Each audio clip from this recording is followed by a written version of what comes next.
Kayaknya belum ada deh dari kita yang belum pernah denger cerita orang yang ke Mekah tapi dia nggak bisa lihat Ka'bah gara-gara diazab. Ceritanya gue punya pengalaman pribadi yang agak lebih serem daripada itu. Gue ada pengalaman pertama kali seumur hidup cium Hajar Aswad tapi hati gue nggak bahagia sama sekali. Kalau ada orang yang selesainya dia cium Hajar Aswad, haji, umroh terus dia nggak bahagia, pasti ada yang salah sama dia. Terus gue kenapa? Bayangin jamaah dari negara mana aja kalau dia berhasil cium Hajar Aswad setelah lewatin lautan manusia yang lagi tawaf. Kadang gue temuin kalau lagi rame banget yang selesai nyium itu mereka itu diangkat-angkat orang sambil teriak di atas manusia-manusia kayak penyanyi lagi konser terus diangkat sama penontonnya. Tapi perasaan yang gue dapat habis gue cium Hajar Aswad malah takut, stres, trauma. Gue ceritain di satu part aja video ini apa yang kejadian sama gue, kronologinya supaya gue manusia terakhir yang ngerasain. Tontonlah sampai habis. Gue sampai niat nih bikin dari binder Ka'bah buatan buat ngegambarin kalian kronologinya gimana. Nah itu pintu Ka'bahnya ceritanya, ini Hajar Aswadnya ceritanya.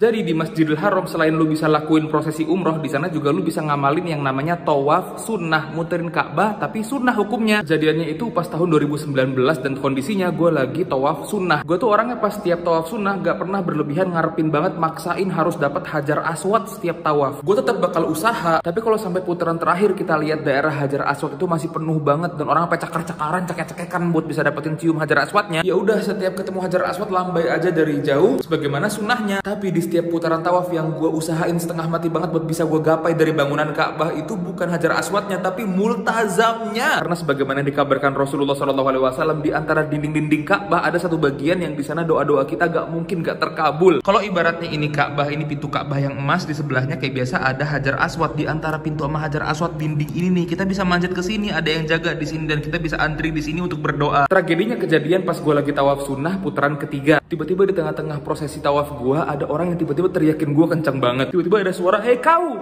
Dan berarti gue, "Siapa? Kau?" "Oh, nunjuk ke gue." "Iya kau, ayo Hajar Aswad kau, Hajar Aswad." Gue bilang, "Hah, apa Hajar Aswad?" Terus kata dia, "Iya, aku bantu kau, ayo Hajar Aswad." Gue langsung feeling dalam hati, waduh ini orang pasti joki Hajar Aswad nih. Kerjaannya joki Hajar Aswad itu mereka bantu kita untuk ngejar Hajar Aswad di tengah lautan manusia yang mustahil buat kita dapetin Hajar Aswad. Setelah kita nyium, ntar kita bayar ke dia. Gue bilang ke dia, "Nggak dulu deh pak, saya sekarang lagi nyari multazam bukan Hajar Aswad." Habis gue bilang gitu, tiba-tiba bahu gue dia tarik sampai hampir robek. Ditariknya kayak gitu loh. Sambil genggam bahu gue dia bilang, "Ayolah kau harus cium, aku bantu kau." Gue teriak balik, "Saya nggak punya uang pak, nggak mau ah." Terus tiba-tiba apa coba kata si bapak sama megang bahu gue, "Udah, kalau masalah uang ntar serahkan kepada Allah." Ingat ya, bapaknya bilang serahkan pada Allah. Karena dia bilang gitu dalam hati gue, kapan lagi kan gue dapat Hajar Aswad gratis dibantuin. Ya udahlah sekali-kali ikut ginian. Ini momen paling seremnya sih. Tiba-tiba habis gue iyain buat ngikut si bapak ke Hajar Aswad, di tengah kerumunan orang banyak muncul dua orang entah dari mana kayak jin. Dan mereka berdua tuh aura mukanya gelap banget, kayak mereka tuh kayak muka-muka pecandu, preman tapi sorbanan gitu loh. Jadi totalnya ada 3 orangan ya, dan di antara mereka tugasnya ngapain coba? Dikunci tangan gue sambil ngarah ke Hajar Aswad, udah kayak orang ngawal presiden pas lagi ada kerusuhan. Itu sumpah gue deg-degan panik banget, dan gue dikunci tangan gue diarahin ke Hajar Aswad di tengah-tengah orang banyak. Kalau di antara 3 orang tadi ada yang kerjaannya genggam tangan gue, di antara yang lain ngapain coba kerjaannya? Bayangin ini kisaran area dekat Ka'bah. Kalau gue kondisinya di sini, mereka itu tugasnya ngapain? Nyapu orang-orang yang lagi tawaf, ribuan orang banyaknya supaya kita bisa nyampe ke Hajar Aswadnya di sini. Dan nyapunya itu nggak logis, nyakitin hati gue banget. Gimana nggak gila tuh orang yang nyapu jalan? Bayangin ya, ini gue lagi diikat ya tangan gue untuk Hajar Aswad. Orang yang depan gue kerjaan nyapu jalan, ngapain coba dia? Semua orang yang antri, mau laki-laki, mau cewek, mau udah nenek-nenek, dia apain coba?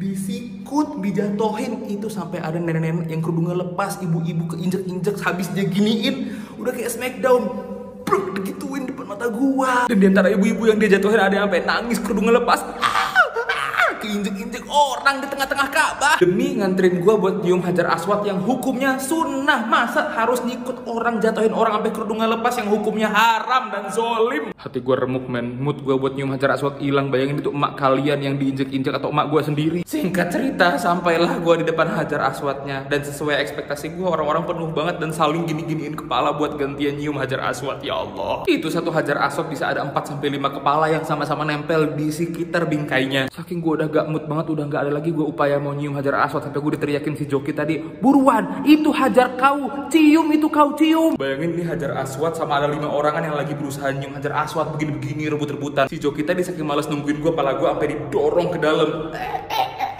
cium, buruan cium. Tiba-tiba udah sedekat itu sama Hajar Aswad, hati gue kayak berbisik, gue kayaknya harus kabur dari ini 3 orang gila. Kocaknya kan saking gue pengen kaburnya, Hajar Aswad kan gede ya, tapi kan di pinggirnya itu bingkai gede banget warna perak gitu kan, di tengah-tengahnya kecil baru ada batu Hajar Aswadnya. Ambil gue diginiin, tau gak gue ngapain? Gue cium yang perak-peraknya. Udah, yang penting gue cium, mereka kan gak lihat gue juga, gue cium yang peraknya terus gue kabur.